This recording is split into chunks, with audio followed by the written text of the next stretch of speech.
Hello, everyone. Good morning, good afternoon, good evening. My name is Gary Clark, and I am Technical Director for Carium. I'm presenting today to talk to you about an exciting solution for a challenge that we know many of you have been facing within the telecare or techs industry. A little bit about me first. So I've had the pleasure of working for Carium for just over 2 years now, but have been working and operating within the telecare sector for just over 18 years. 5 of those years leading the development of the UK's market-leading end-to-end digital group living solution. So plenty of experience in and around digital telecare. Throughout my time in the industry, and very much the last 3 to 4 years, I've seen the industry significantly evolve, like I'm sure that many of you have.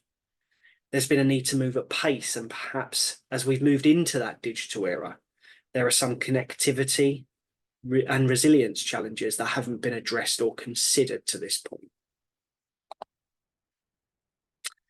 I think the transition has posed greater challenges than we all expected, whether that is knowledge gaps, digital infrastructure, experience, the need for increased budgets around the introduction of telecare, and for an equipment provider, probably most concerningly, mobile network outages that have created some concern over the resilience of telecare services moving forward, especially considering that the GSM network seems to be the de facto standard now for delivering telecare calls. So today I have great pride in introducing our solution to tackle some of these challenges, one that should provide the reassurance and the support that our customers and service users really need. That solution is the rSIM, the Resilient SIM, a solution that goes one step further. With the rSIM, we introduce to you a solution that exceeds the functionality of a typical roaming SIM. It's a SIM that is resilient and consistently tests end-to-end connectivity every 60 seconds, ensuring that it remains connected and operational when our service users need it the most. It ensures device connectivity and a smooth data transfer to the monitoring center in the case of an emergency alarm event. So the heartbeat tests on the SIM itself are conducted every 60 seconds proactively to a polling server. And this is proactive, and instead of reacting at the point of when an actual alarm has been triggered by the user. So this ensures that connectivity is established when the user requires assistance. The connectivity of the SIM works in 2 layers.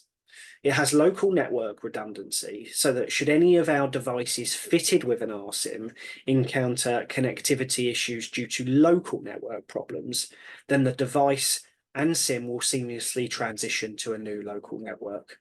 And that will keep the rSIM profile unchanged in that event.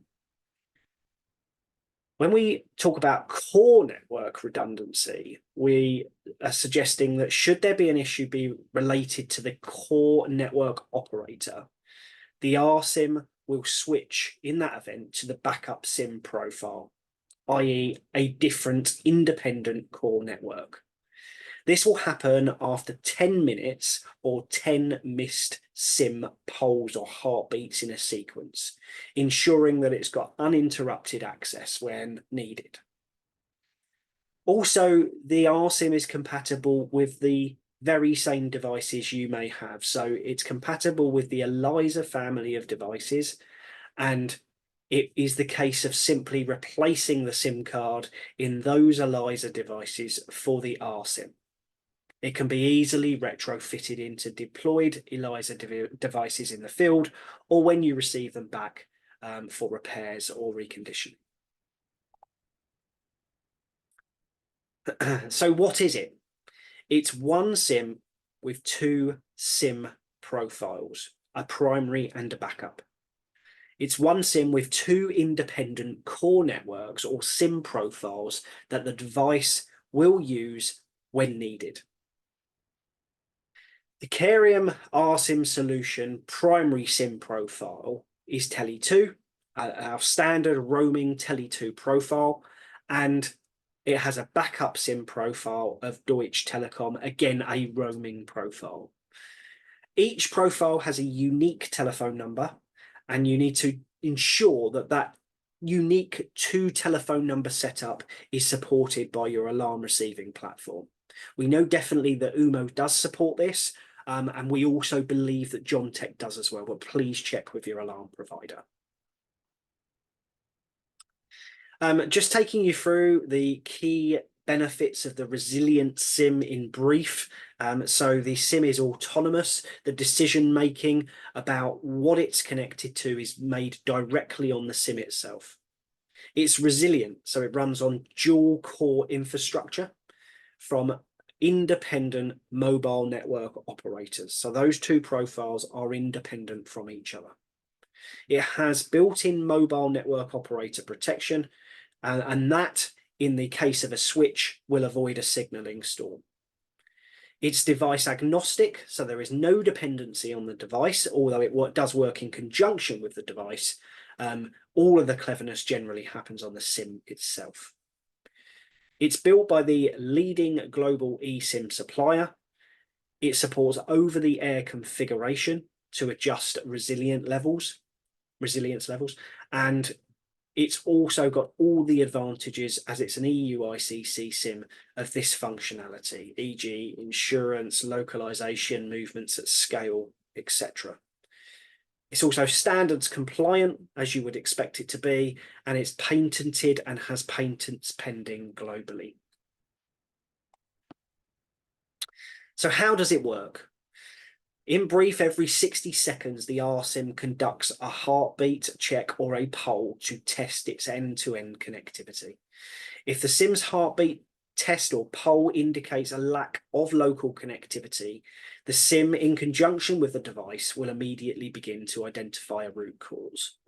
Generally, this root cause will either be a local network issue, causing a local lack of connectivity, or an issue with the independent core network, leading to a complete lack of connection.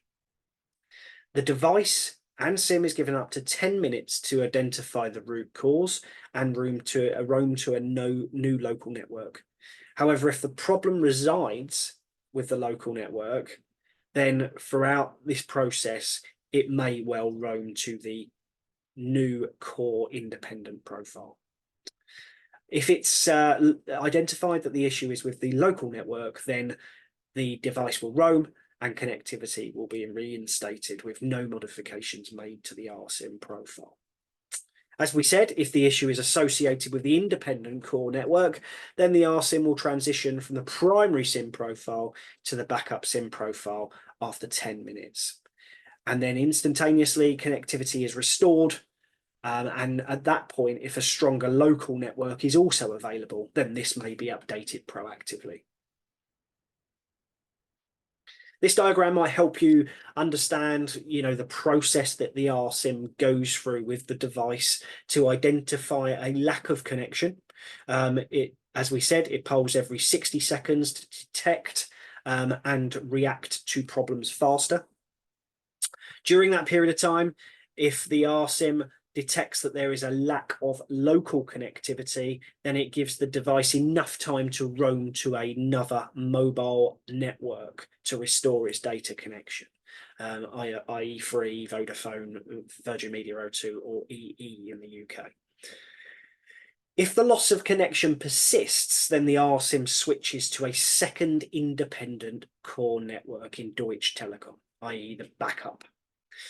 After 12 hours, the rSIM will automatically revert to the primary profile from the backup profile, that primary profile being CSL supported Tele2, and that will be providing that the issue is resolved. If the issue isn't resolved, it will remain on the backup profile for another 12 hours, and this is explained in the next slide.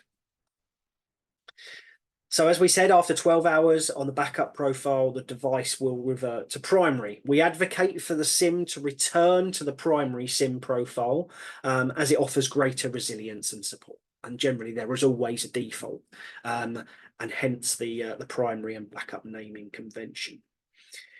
At this stage, the affected SIMs will commence the return process. And while an individual SIM transition is nearly instantaneous, the batch process will be randomized within a 2-hour window, because naturally there could be, thousands of SIMs affected.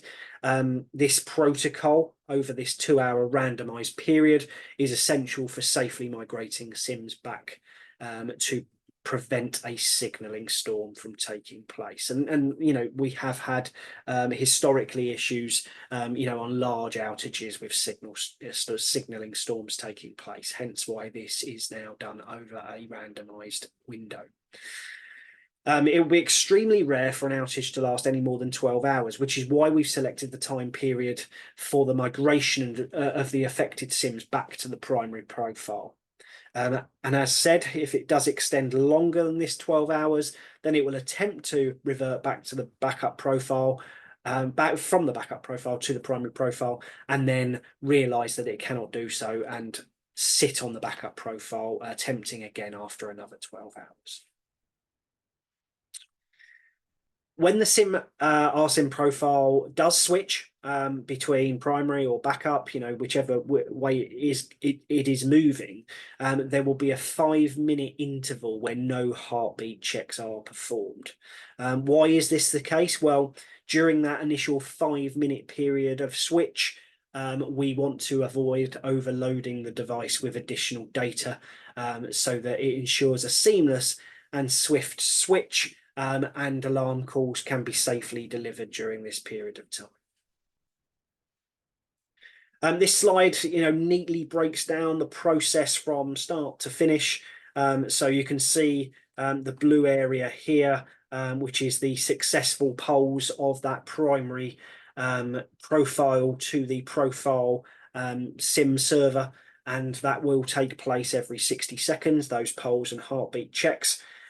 This red area here shows where it has a lack of connectivity. So there will be 10 unsuccessful polls to the polling server in failure detection mode, and then the switch will happen instantaneously to the backup profile in Deutsche Telekom. This then shows the connection delay of 5 minutes where no polls are carried out. There will be successful alarms that are able to be delivered during this period of time. It's just that 5-minute period where polling checks will not take place, and then that SIM will sit on the backup profile for that 12-hour period. After the 12-hour period, providing the issue is resolved, the SIM will attempt to move back to the primary profile in Tele2. And that, as we said, that batch process is randomized over a 12-hour period. Once they do switch back, again, there will be that 5-minute period where no polls are carried out back on the Tele2 primary profile. This graphic gives you a nice comparison between a standard SIM downtime that we may have experienced historically, albeit quite rare, compared to the rSIM downtime in that event. So, a significant reduction of well over 7 hours in the event of a severe, core network outage. From a compatibility perspective, as we said, we're compatible, the rSIM is compatible with the ELISA family of devices, so the ELISA, ELISA S and ELISA S Plus, and moving forward, we'll also be compatible with the ABI, so we'll keep you up to date with that development also. Therefore, if you have currently ELISA products in stock or out in the field, the rSIM will be compatible with these and can be easily retrofitted into these devices if required. So in summary, the key benefits of the rSIM solution, you will receive connectivity insurance. Therefore, heartbeat checks and connectivity of the SIM is checked every 60 seconds to ensure that it is always on and always connected. And that process where it identifies an issue is automatic. It automatically shifts the SIM to the backup SIM profile in the event of an issue detected. which significantly reduces downtime, as you saw from the previous slides in this presentation. It's completely proactive, so it updates both core and local networks independently, not just when an alarm is triggered, which ensures connectivity in an emergency alarm event and reduces delay. It's resilient, so provides the additional resilience that you would expect from a digital telecare product. It's compatible with our ELISA family of 4G devices, and moving forward, we'll be looking to integrate this with our flagship GPS device, the Abbey. And ultimately, it's flexible. So if you decide moving forward that the rSIM solution provides the resilience that you feel your device needs, you can purchase the ELISA with the rSIM pre-fitted. Equally, you can purchase the rSIM separately and retrofit the rSIM into your ELISA family of devices. There's a small glossary of terms because I'm mindful that there are generally lots of abbreviations in presentations like this. And finally, a little bit about the testing process that you may well be involved in. So as you may not be aware yet, the rSIM will officially launch towards the end of June, and we will keep you fully updated on that process. We've initially invited a set of customers, and hopefully if you're seeing this video, you are one of them, to be part of the field trials. These field trials will take place over a 3-week period and will form a number of different steps. So we've invited customers and they've been identified, and we're still, in the process of identifying extra customers or receiving volunteers to be part of the testing process. We will gather information for those customers, including dispatch address, the number of SIMs required, email addresses to communicate with you during the testing process. SIMs will be dispatched. If you haven't already received them, then just let us know.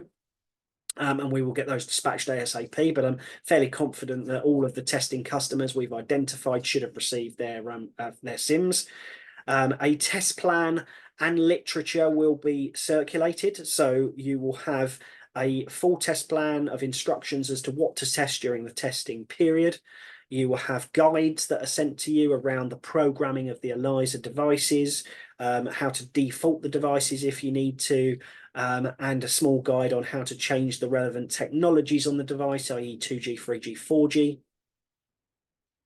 The testing, when it officially starts, there will be a week period where you'll get to set up your devices with your alarm receiving platforms, test the devices, how you see fit, and ensure that they're ready for the formal testing process where the planned mass outages will start. So this will be potentially week commencing the 27th of May, and we'll confirm that in concrete.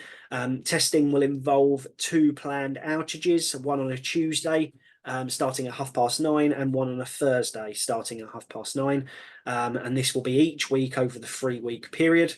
And at this point, we would urge you to monitor and test your devices that have rSIM installed in as much as you possibly can, on different technologies in the different devices that you have, and via your alarm receiving center where possible.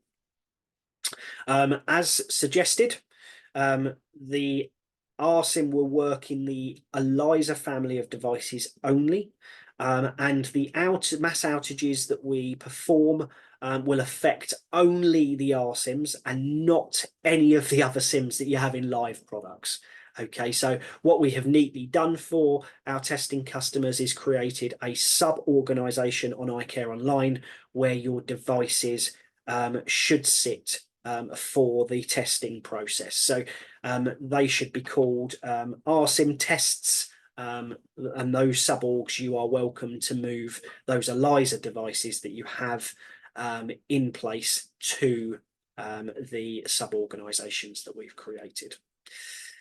During the test windows, the mass outages on a Tuesday and Thursday, we do encourage you to do as much testing inside those windows as possible.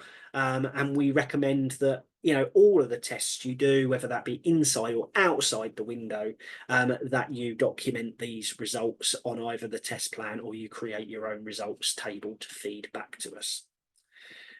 Should you be monitored by Carium's alarm receiving centre, then please don't hesitate to reach out to your key account manager, as we have a small guide that will help you add these devices or rSIM devices to your platform, accommodating the 2 SIM profiles. If you have another platform that you're testing this with, then be sure to seek some advice from your platform provider about how both of those SIM telephone numbers are added to your platform so that they can correctly be identified. As we said, we recommend testing this on different technologies, so locking your devices to 2G, 3G and 4G separately. Completing tests on those individual technologies will be incredibly beneficial. And as we said, we've provided a guide with your literature to enable you to do that, and also a copy of this presentation that I've presented on this video. So hopefully the testing will go seamlessly in that sense for you, but obviously if you do need support, then you can reach out to your key account manager in that case. If we need to communicate with you during the test, we will do so by email. As we said, you can contact your key account manager or Carium's tech support team if you have any questions. And we will notify you when testing is complete, and the rSIMs at this point will be cancelled and they can be disposed of. And really that's about it. I mean, we're sincerely hope you're excited about this testing process and the launch of rSIM as we are at Carium. And we look forward to receiving your feedback and entering the live launch with you in due course. And please, as I reiterate again, should you need any support throughout this process, then please don't hesitate to reach out to your key account manager. That's it from me. I look forward to speaking to you all soon. Wish you all the best with your testing, and take care. See you soon.